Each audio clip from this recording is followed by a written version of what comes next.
ရုပ်ပါတယ်အထဲကိုချက်လိုက်တော့ချက်လိုက်နန်းတော့အကြောင်းမင်းကြီးတီးဟာဘယ်လိုလုပ်လဲဆိုကျွန်တော်ပြောပြအောင်ဗျာကျွန်တော်ဒီကသူတို့ကဒီနေ့အဲ့တန်းပေါ့ကျွန်တော်ပြောပြရအောင်ဗျာအဲ့တန်းကိုသွားပြီသူတို့ကအနေထားကိုဗျာဒီကောင်တွေကအနောက်ကလာမှာသူတို့ကအနောက်ကလာပြီးတော့မှလို့ပေါက်လေးကနေချောင်းပြီးကိုချောင်းကိုချောင်းတာဘယ်လိုရှိလဲဘာညာဆိုတော့တက်အပေါ်တက်ပြီးဘာညာကိုမအဲ့ကြည့်လေဟာရသူတို့အနေထားရရှေ့အောင်လိုက်ရဟုတ်ဟုတ်ဟာဘာလဲကွန်ကရစ်နဲ့လို့ကိုကြီးလားမသိဘူးကျွန်တော် review လေးပေးနေတာ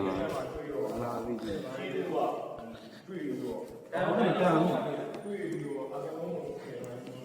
ဒါနန်းတော်ရဲ့ပြင်ပါညာပေါ့နော်ဒါဟိုအုတ်တန်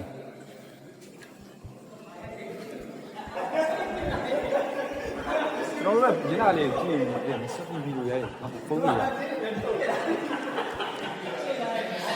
ဟေးတော့ဒါဒီရမလို့မရအောင်ပါဘူးတော့နိုင်ပြီဒ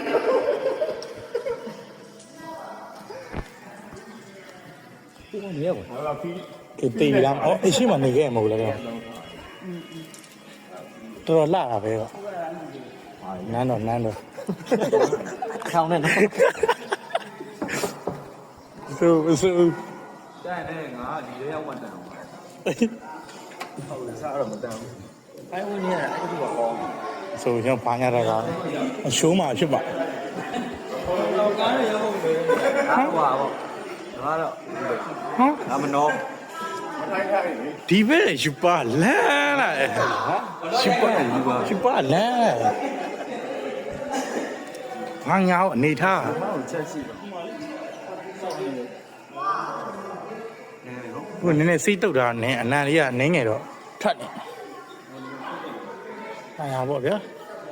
ဟိုမှာဟိုဘဲဘယ်လိုဟိုဘဲဟမ်ဒါမှဟိုကနေပြီးတော့မှာဟုတ်ငါကျောင်းဒါဘာကြီးလုံနေဟိုမှာဖင်နေကုန်းနေရတယ်ဒီလိုဖင်နေကုန်းနေရတယ်အဲ့ဒီနေထားတကနောလို့ကြာတကနောလို့ကြာဟာဒါဘာတော့ကနက်တွေရောက်နေလားတကနောလို့မိုက်လေနက်တွေရဲ့